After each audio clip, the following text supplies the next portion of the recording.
Tepuk tangan yang terbaik buat Tuhan kita. Silakan duduk Bapak Ibu yang kasih Tuhan. Shalom. Selamat pagi semuanya. Wow, puji Tuhan. Terima kasih sekali lagi Dr. John dan Ibu Eli yang mengizinkan saya kembali melayani di sini. Ya, terima kasih buat seluruh teman-teman hamba Tuhan juga yang mengizinkan. Dan di sebelah kita, di sebelah sini nih ada orang-orang yang luar biasa ya. Ini import dari Bandung ya. Haleluya ya.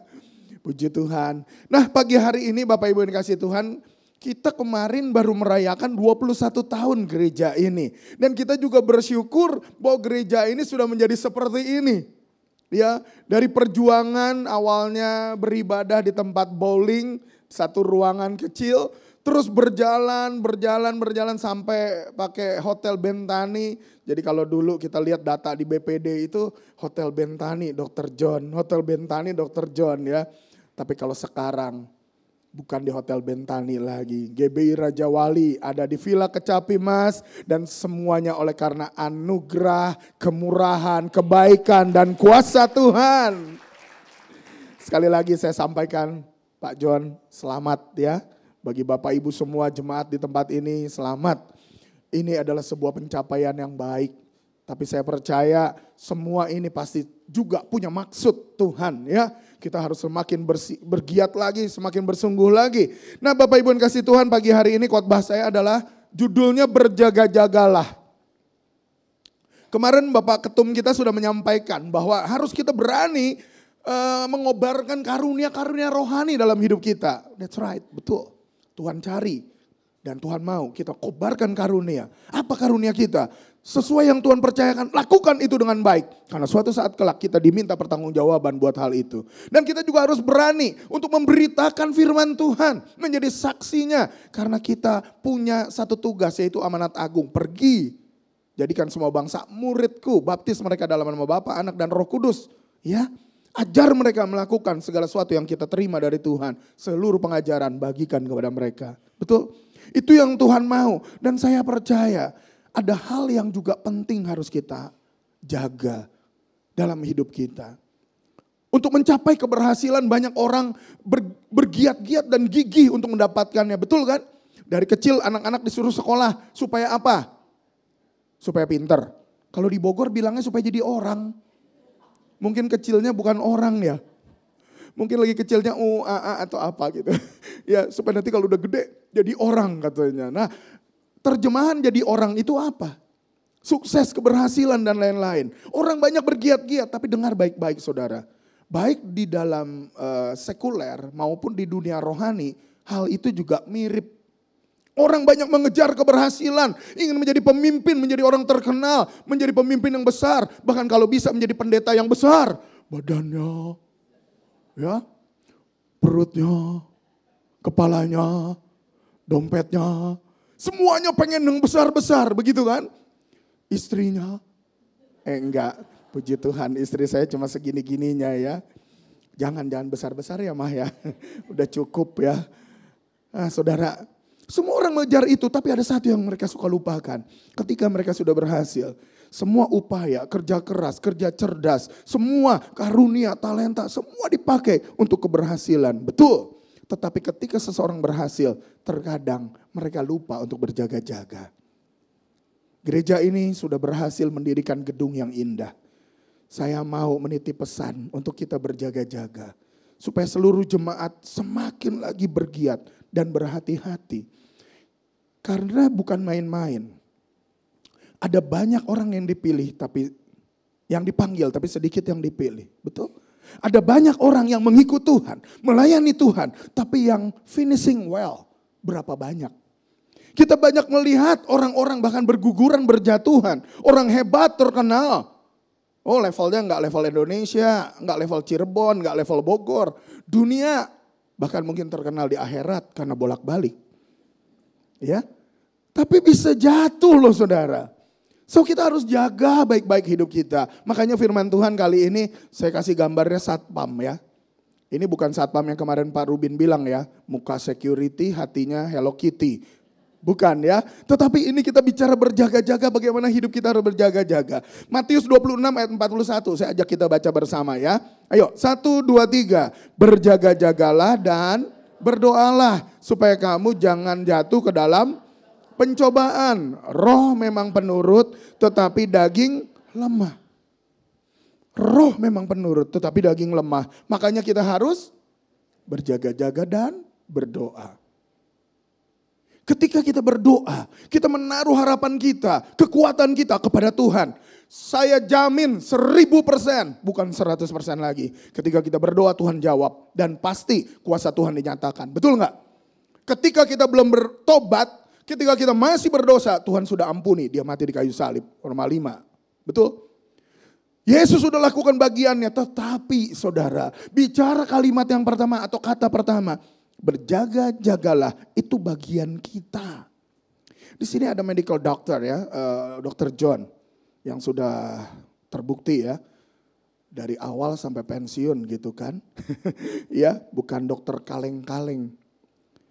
Mengobati adalah penting. Mengobati adalah sesuatu hal yang sangat penting. Tetapi menjaga kesehatan itu jauh lebih penting. Mengobati jauh lebih sulit daripada menjaga. Tetapi banyak orang lebih suka mengobati. Terbalik. Ya. Orang banyak lebih mau asuransi dan lain-lain mempersiapkan diri untuk berobat. Padahal sesungguhnya kita bisa jaga fisik kita. Hidup kita dengan sehat. Supaya gak perlu sakit. Gak perlu berobat. Nah sama ini juga. Berjaga-jaga adalah bagian kita. Saudara jangan sampai kita lupa berjaga-jaga. Saya lupa, saya pernah sampaikan di sini atau tidak ya. Beberapa waktu yang lalu ada satu jembatan Baltimore di Maryland State, Amerika. Itu panjangnya 3 kilometer. Dibangun tahun 72, baru berfungsi tahun 77. 5 tahun loh proses pembangunannya. Ya.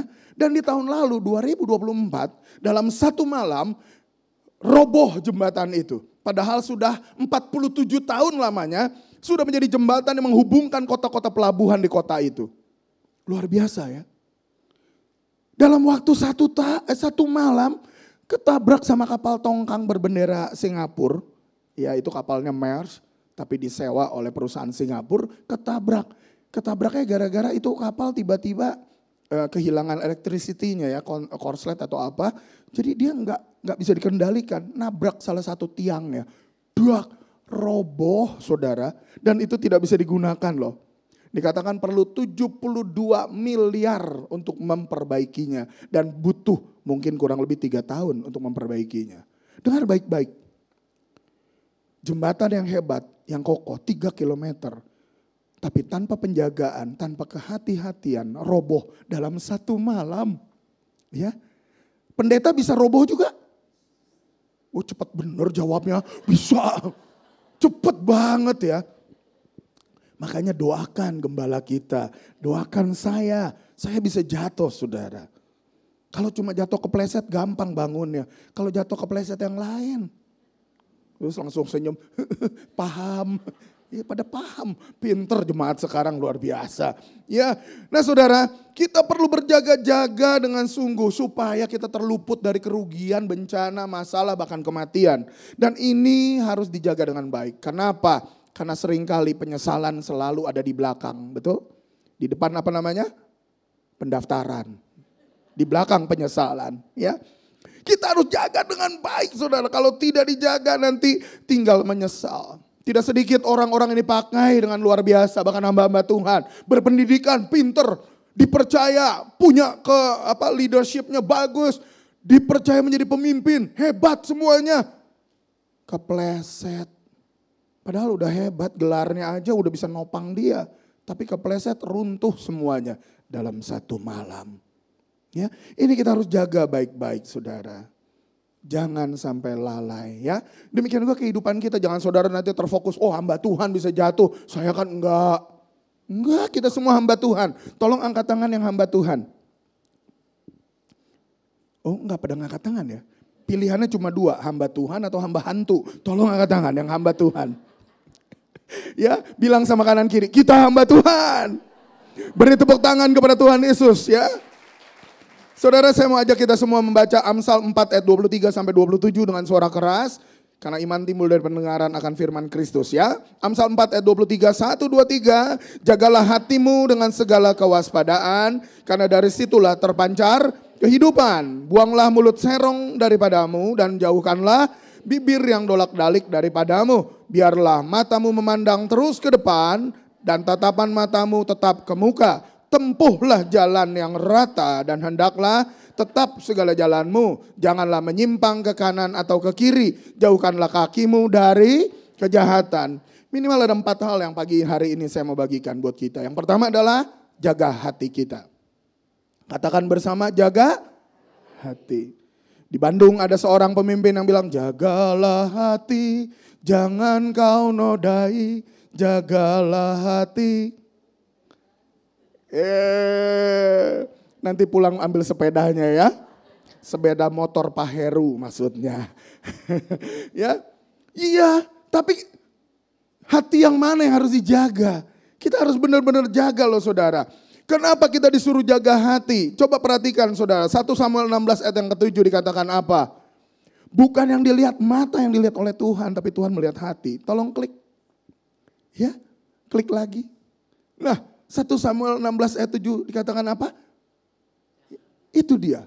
Ya, janganlah pandang parasnya atau perawakannya yang tinggi sebab aku telah menolaknya. Bukan yang dilihat manusia, yang dilihat Allah. Manusia melihat apa yang di depan mata, tetapi Tuhan melihat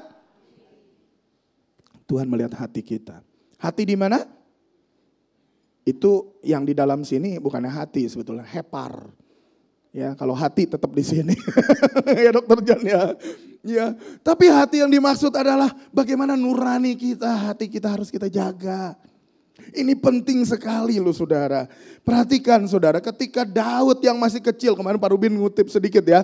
Bagaimana Daud yang masih kemerahan, gembala kambing domba yang cuma 2-3 ekor baru dipercaya. Kerjanya apa? Cuma main ali-ali. Betul, tapi dia jaga dengan konsisten dan bertanggung jawab 2-3 ekor kambing domba. Sehingga Tuhan percayakan dia menjadi raja yang kemudian. Betul? Bukan Eliab, Syama, Abinadab, kakak-kakaknya yang adalah tentara-tentara hebat dari Saul yang dipilih. Bukan. Mereka semua berperawakan tinggi dan kuat, gagah semua. Bukan itu yang dipilih. Tetapi Daud yang kemerahan yang dipilih. Kenapa? Hati. Katakan bersama, karena apa? Hati. Tuhan berkenan kepada Daud. Tuhan melihat hatinya. Dalam Markus 12 ayat 30 saudara. Kasihilah Tuhan Allahmu dengan segenap dan dengan segenap jiwamu dan dengan segenap akal budimu dan dengan segenap kekuatanmu. Yang pertama diminta kita mengasihi Tuhan dengan segenap hati. Kenapa hati? Karena hati the most important. Orang itu hidup berdasarkan hatinya loh saudara. Orang yang hatinya baik mukanya beda. Gak bakal pakai muka perang. Ya. Tapi kalau hati kita lagi gundah gulana, lagi sedih, lagi kesel, apalagi akhir bulan. Mukanya gimana? Jangan kesaksian dong. Ya, mukanya langsung lemah, letih, lesu, lunglai. Ya, saudara, orang yang hatinya penuh dengan sukacita, hatinya berkemenangan, hatinya dijaga, beda saudara, betul nggak? Ya, bersinar terus, mengkilat. Lihat nih kalau nggak percaya. Oh, saya lagi ngeliat sini kok saudara ketawa ya. Ada apa ya? Ya, ayo saudara. Ingat nggak? Tolong klik lagi ya. Saya akan running terus, nanti PowerPoint-nya boleh running terus juga ya. Ingat persembahan janda yang 2 peser itu? Tuhan Yesus iseng ya, dia lihat orang mempersembahkan, semua ngasukin, orang kaya memberi dari kelimpahannya katanya ya. Mungkin begitu dia ngasih bunyinya gedebuk. Hasil gedebuk zaman dulu kan. Dulu saya pelayanan ke Kalimantan itu kotak perpuluhannya gede banget nih, segede meja ini Dokter John. Saya bingung kenapa gede banget. Iya Pak memang harus besar katanya. Oh ternyata saya baru tahu. Beres kebaktian baru tahu itu dibuka kotaknya bluk. Orang bawa pisang, bawa singkong. Oh oke. Paingan gede pisan. Ya kalau kecil kagak muat. Tapi kalau orang kaya memberi katanya gedebuk, gedebuk, gedebuk. Begitu ada janda miskin begitu dia ngasih. Dia udah taruh pelan-pelan ke pinggir kantong kolektor. Bunyi cengkring. Ketahuan 2 peser. Tapi apa yang Tuhan Yesus bilang? Janda itu memberi lebih banyak. Karena dia memberi dari kekurangannya, bahkan seluruh miliknya. Dahsyat ya. Buat Tuhan bukan angkanya, tapi hatinya. Jadi siapapun kita jangan khawatir melayani di gereja di tempat ini. Gereja sudah diberkati seperti ini. Ayo berikan yang terbaik buat Tuhan walaupun cuma 2 peser. Walaupun kita tidak bisa apa-apa. Kemarin saya terharu sekali ketika WBI menyanyi di sini. Ada yang muda, ada yang oma-oma. Aduh, ada di handphone saya. Saya simpan, saya akan berikan kepada WBI di tempat saya. Lihat nih, gigi mungkin tinggal berapa, tapi hati. Ya, betul ya. Karena bukan gigi yang dilihat Tuhan, tapi Tuhan melihat, mana ayatnya? Nggak ada. Tuhan bukan melihat yang depan mata, bukan melihat gigi. Ya, sekali lagi saudara. Coba saudara ingat juga sama pemungut cukai yang datang ke bait Allah terus dia berdoa. Apa dia bilang di situ? Lihat saudara lihat. Ya, pemungut cukai dia berdoa, Tuhan terima kasih. Aku tidak seperti orang itu Tuhan. Orang Farisi ya yang berdoa ya. Tidak seperti orang pemungut cukai itu Tuhan. Aku bukan orang penjina, aku bukan orang lalim, aku bukan orang jahat. Aku beri perpuluhan, aku melayani, aku segala macam Tuhan. Hebat kan gua? Kurang lebih dia bilang begitu ya. Sementara pemungut cukai duduk paling belakang gak berani menengadah. Dia pukul-pukul dadanya, Tuhan ampuni aku orang berdosa ini. Ampuni aku orang berdosa ini. Nah, Tuhan bilang apa? Orang yang dibenarkan yang keluar di tempat itu siapa? Pemungut cukai. Jadi kembali lagi, Tuhan tuh menghargai hati kita. Siapapun kita, kalau kita mau diubahkan di dalam Tuhan, pasti Tuhan berkenan. Tuhan akan pulihkan hidup kita. Walaupun mungkin kita dulu orang jahat, tapi Tuhan bisa ubah sedemikian rupa. Ya, saya punya pengalaman pribadi banyak sekali tentang sebuah kehidupan yang diubahkan di dalam Tuhan, yang dari tempat yang buruk, yang jahat, Tuhan angkat saya. Dari tempat sampah yang paling kotor, Tuhan angkat saya. Sehingga saya bisa ada di tempat ini pagi hari ini. Semua karena kemurahan Tuhan. Jadi jangan kita merasa sudah paling hebat saudara. Jangan, karena Tuhan melihat hati. Even kita katakan kita GBI adalah gereja yang paling besar. Sinode dengan jemaat 3,5 juta yang paling besar saat ini. Ya, setelah mungkin ya kawan-kawan kita dari Katolik. PGI sudah menghitungnya. Rubin kemarin mengutip di 27 negara. Bahkan di Jepang sudah ada kita. Ya, 7.000 lebih gereja lokal, 20.000 lebih jemaatnya, pejabatnya. Udah dahsyat keren, 5 benua. Terkenal dunia akhirat. Ya.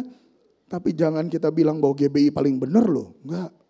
Saya berani bilang kita masih perlu terus diubahkan. Semakin lebih baik. Jadi siapapun kita nggak boleh. Hari-hari ini kan lagi ramai ya. Di YouTube ada, wah ini GBI gereja palsu lah apa segala macam.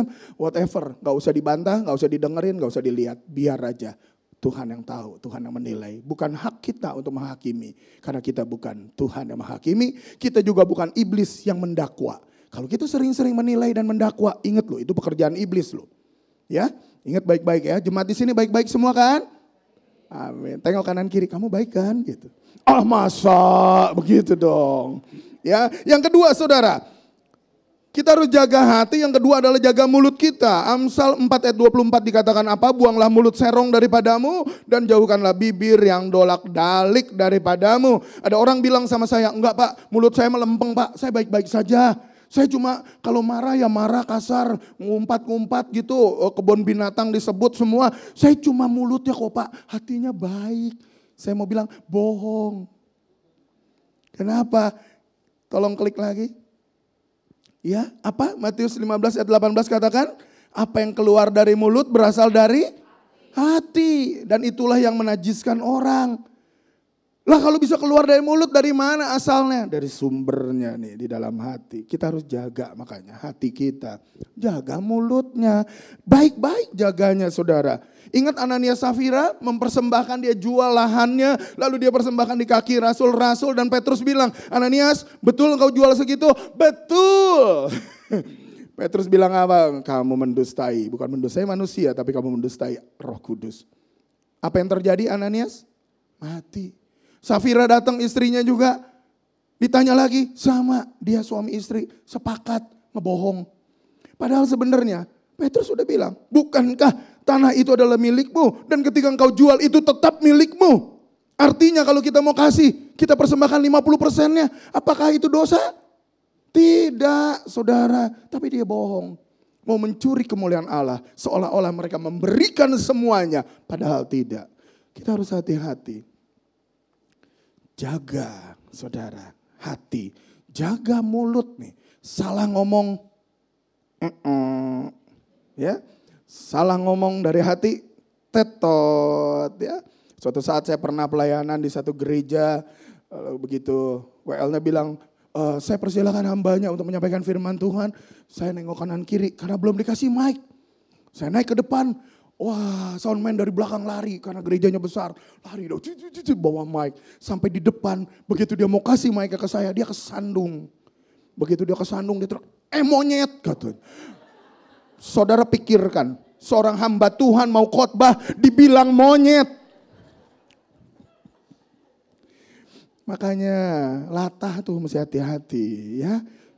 Masa pendeta dibilang monyet, bu terlalu ganteng lah. Ya, jaga baik-baik saudara, kita mesti jaga mulut kita ini. Di dalam Amsal 10 ayat 19 dikatakan apa? Kita baca bersama.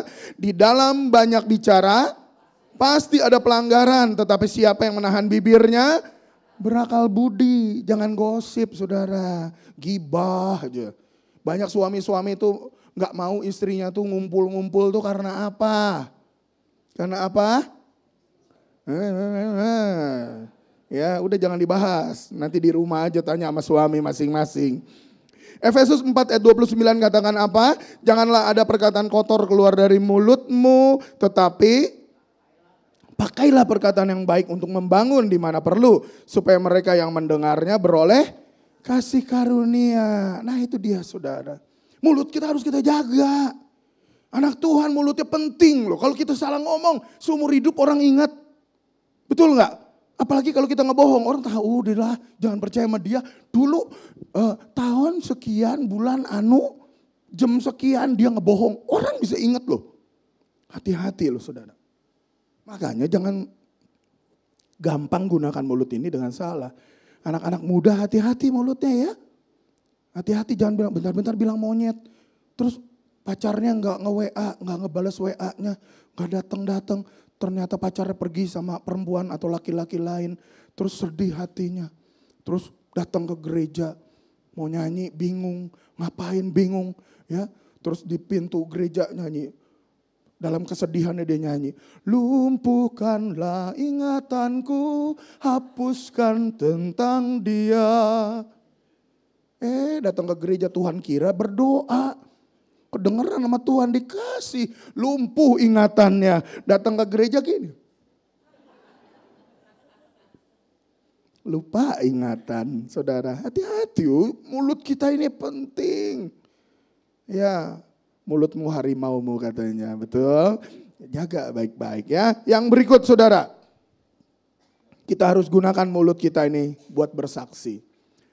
Jangan terlalu banyak ngomong yang gak penting saudara. Apalagi berargumen, wah itu calon wali kota. Yang pertama, yang kedua, yang ketiga dibahas semuanya. Ya, calon presiden, yang ini, yang itu. Ada yang seneng ngegas. Kemarin ini kan ya, ada yang bilang begini, ada yang bilang begitu. Semua dikomentarin. Sampai pulang gereja bisa berdebat. Saya nomor 2, nomor 1, nomor 2, nomor 1. Yang dari belakang datang, 3. Wah, yang satu gak tahu, saya 6. Maksudnya apa? Anak saya 6 katanya. Ya. Saudara hati-hati loh, kita bahas segala macam. Kita ribut, mereka udah damai. Namanya politikus hari ini. Salaman besok bisa saling gigit atau sebaliknya. Janganlah kita urusan yang begitu. Beritakan firman, baik atau tidak baik. Siap sedia. Amin. Gunakan mulut kita untuk memberitakan kebaikan Tuhan. Yang setuju, yang mau tolong angkat tangan. Ya, tengok kanan kiri bilang aku lihat tanganmu ya. Janji lo ya gitu. Jangan gibah. Ya, dan hari-hari ini bukan cuma mulut yang dijaga, jempol nih. Ya, Jangan broadcast yang gak bener. Apalagi broadcast bilang, lanjutkan pesan ini. Kalau tidak nanti kamu akan mati. Nakut-nakutin, mau mati ngajak-ngajak. Iya kan, jangan, beritakan firman ya. Yang ketiga saudara, jaga mata kita. Amsal 4 ayat 25 katakan, biarlah matamu memandang terus ke depan dan tatapan matamu tetap ke muka. Ya, Daud bagaimana dia jatuh dalam dosa, saudara tahu? Didorong oleh iblis, begitu enggak? Dia dijebloskan oleh iblis sehingga dia jatuh dalam perzinahan dengan Batseba, begitu enggak? Enggak, Daud pengangguran, yang lain perang, dia diam di suatu rumah. Dia tahu sebelah sini ngelihat pohon, dia tahu sebelah sini ngelihat kamar mandi. Dia ngadep ke kamar mandi, ada yang semok, bahenol nerkom. Dia tahu kok saudara, tapi dia yang menghampiri pencobaan. Jaga mata kita dari ngelihat yang sia-sia, supaya tidak jatuh dalam dosa, dalam pencobaan ya. Markus 9 ayat 47 dikatakan apa? Betapa seriusnya mata ini ya. Kita baca bersama, 1, 2, 3. Dan jika matamu menyesatkan engkau, cungkilah, karena lebih baik engkau masuk ke dalam kerajaan Allah dengan bermata satu daripada dengan bermata dua dicampakkan ke dalam neraka. Penting mata ini. Bahkan jangan sampai nanti kita masuk ke dalam surga, matanya diam di pintu. Di pintu surga gak boleh masuk. Karena matanya terlalu gede alias mata keranjang. Ya, gak boleh saudara, jaga. Dan bicara tentang mata ini dan telinga ini kurang lebih sama saudara. Ini adalah asupan. Bagaimana kita menerima pesan berita-berita dan itu masuk terus menggarami, meracuni dan bisa membuat kita jadi keracunan, mabok karena apa yang kita lihat. Betul nggak? Orang yang dikasih lihat, gambar-gambar porno terus otaknya rusak loh saudara. Otaknya rusak, gak bisa berpikir benar lagi, gak bisa berpikir jernih lagi. Oleh karena jangan buka-buka, jangan lihat-lihat gambar porno. Kalau saudara mau ngelihat gambar telanjang, pastikan dia bukan manusia. Ya kalau anjing kan telanjang gak apa-apa ya. Ayo saudara, pastikan hidup kita jaga mata ini dengan baik, asupan dengan baik. Kalau kita terlalu sering melihat, membaca atau mendengar hoax, kita tuh jadi mungkin galau ya. Gak yakin dengan keadaan, gimana, bohong itu, ini benar. Terus dapat lagi berita, ternyata begini. Kemarin ada berita ramai ya, Megatrust akan menghantam Indonesia dengan gempa 8,9 skala Richter. Habislah semua. Wah, nanti Pulau Jawa terbelah dua. Segala macam dibuat. Wah, jadi mikir, tabunganku cairin jangan ya, deposito ya. Beli ini aja, beli kerupuk. Biar nanti kalau gempa ngambang di atas kerupuk. Ya, atau beli apa ya? Mikir yang lain, saudara janganlah. Kalau kita sering nonton yang gak benar saudara. Contoh ya, kalau saudara sering nonton drakor atau sinetron. Sinetron kan tahu ya. Biasanya suami istri baik gitu. Terus beres suaminya ketemu pacar lamanya. Pergi ke sana jalan. Terus gak lama istrinya ngejar suaminya. Pas lagi ngejar suaminya ketabrak mobil. Terus amnesia. Terus gak inget siapa ya kamu. Siapa ya kamu. Kurang lebih sinetron kan begitu ya. Ya, atau nonton drakor sedih, nangis, ntar ketawa, ntar nangis, ntar ketawa. Akhirnya kita bisa jadi lebay. Jadi baperan, kecolek dikit ngambek. Kenapa? Keseringan nonton. Ya, ada lagi orang yang kalau marah di rumah duduk di bawah guling-guling. Kalau bahasa Ibraninya kokosehan. Ya. Nangis kenapa? Setelah diperhatiin kenapa guling-guling muter-muter. Oh, sering nonton film India. Ya, ketemu tiang dia puter, ketemu tiang dia puter. Saudara, kalau suami-suami, bapak-bapak sering atau ibu-ibu juga nontonnya film action, Rambo lagi di rumah langsung. Wah, istri salah ngomong piring. Weh, kebanyakan nonton film silat juga. Ya, bahaya saudara. Dan yang lebih heboh lagi, kalau dia kebanyakan nonton film horor. Ya, kalau malam ibu-ibu mau pipis, Pak temenin. Pak temenin, kenapa? Takut. Kenapa? Nanti ada suster ngesot. Suster ngesot, lempar aja paku payung. Ya kan, aduh katanya dia ngesot bentar, aduh tajam. Ya, ditakut-takutin terus sama orang-orang kan. Jangan lewat situ loh, ada pocong. Ya pasang aja portal. Begitu dia lompat, portalnya segini. Gak lewat dia, gak bisa masuk ke rumah kita. Ada portalnya. Saudara, sering kita tuh dibikin aneh-aneh sama orang ya. Saya mau ajak kita semua jemaat Tuhan. Jaga hati, jaga mata, jaga mulut kita dengan baik. Ya, jangan isi dengan hal-hal yang tidak baik, saudara. Kalau orang bilang, oh nanti ada setan di sana, ada setan. Gampang usir setan mah. Tunduklah kepada Allah dan lawanlah iblis, maka ia akan lari daripadamu. Amin. Ada orang bawa-bawa minyak urapan kemana-mana. Dibawa-bawa minyak urapan. Begitu katanya di sini ada setan, dituang. Setan, emang dipikir setan kayak itu Indomie. Dikasih kecap, kasih sambal. Kagak, ada lagi yang datang. Ya, saya punya teman seorang pendeta. Di sekelilingnya ada pemuka agama dari agama lain ya. Itu hampir tiap tahun mereka minta. Mereka minta apa tahu? Minyak babi. Buat apa? Ngusir setan katanya. Saudara, minyak babi pakai ngusir setan. Kalau buat kita minyak babi dikasih Indomie. Hauce lah. Ya, nah itu dia saudara. Jadi janganlah kita pakai mata kita dengan baik ya. Amin. Harus dipakai dengan baik. Dalam Mazmur 123 ayat 2. Ya, lihat seperti mata para hamba laki-laki memandang kepada tangan tuannya. Seperti mata hamba perempuan memandang kepada tangan nyonyanya. Demikianlah mata kita memandang kepada Tuhan Allah kita. Sampai ia mengasihani kita. Kita adalah hamba-hamba Tuhan. Kita harus lihat tangan Tuhan kita maunya apa. Ketika Tuhan mau, lakukan. Jangan pernah takut. Ya, jaga dan pandang terus hanya kepada Tuhan. Di dalam Ibrani 12 ayat yang kedua dikatakan, kita baca bersama. Marilah kita melakukannya dengan mata yang tertuju kepada Yesus yang memimpin kita dalam iman. Dan yang membawa iman kita itu kepada sempurnaan. Yang dengan mengabaikan kehinaan tekun memikul salib, ganti sukacita yang disediakan bagi dia yang sekarang duduk di sebelah kanan tahta Allah. Pandanglah kepada Yesus. Apapun pergumulan kita, pandang terus kepada Yesus. Jangan kita lelah saudara. Makanya mata kita harus kita jaga dengan baik. Telinga kita nih kita harus jaga. Karena mata ini sifatnya reseptor ya. Coba deh perhatikan. Telinga, mata, panca indera kita, tangan. Betul, hidung kita. Ini semua sifatnya reseptor. Untuk menerima. Yang keluar apa? Mulut yang juga reseptor. Masuk juga kan, tapi keluar. Kita harus jaga nih semua panca indera yang masuk ini. Khusus untuk worship leader, pemain musik, WL semua ya, singer.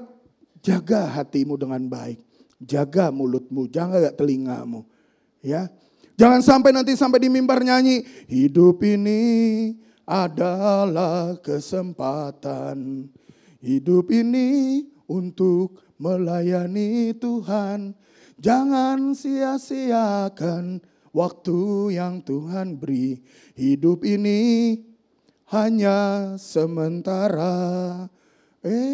WL-nya lagi jatuh cinta saudara. Dia lupa lanjutan adanya. Oh Tuhan, ku cinta dia, sayang dia, rindu dia, inginkan dia. Terus disadar, salah. Dilihatin sama Dr. John, gembalanya. Langsung dia sambung lagi. Bila saatnya nanti ku tak berdaya lagi. Jemaat yang bingung. Kunaon eta budak. Ya. Jaga asupan kita saudara. Jangan izinkan hal-hal yang tidak baik masuk ya. Batasi apa yang akan kita baca. WA, internet, semua batasi. Katakan batasi. Siapa yang mau batasi tolong angkat tangan. Ini penting loh. Ini penting. Karena kita adalah apa yang kita terima. Kita adalah apa yang kita masukin kepala kita. Dan kita akan jadi seperti itu. jaga dengan baik. Yang terakhir saudara, jaga perbuatan kita. Amsal 4 ayat 26-27. Tempuhlah jalan yang rata dan hendaklah tetap segala jalanmu. Janganlah menyimpang ke kanan atau ke kiri. Jauhkanlah kakimu dari kejahatan. Jaga langkah kaki kita. Jangan jalan ke tempat yang salah. Saudara, Musa adalah seorang hamba Tuhan, nabi yang dipakai Tuhan dengan luar biasa.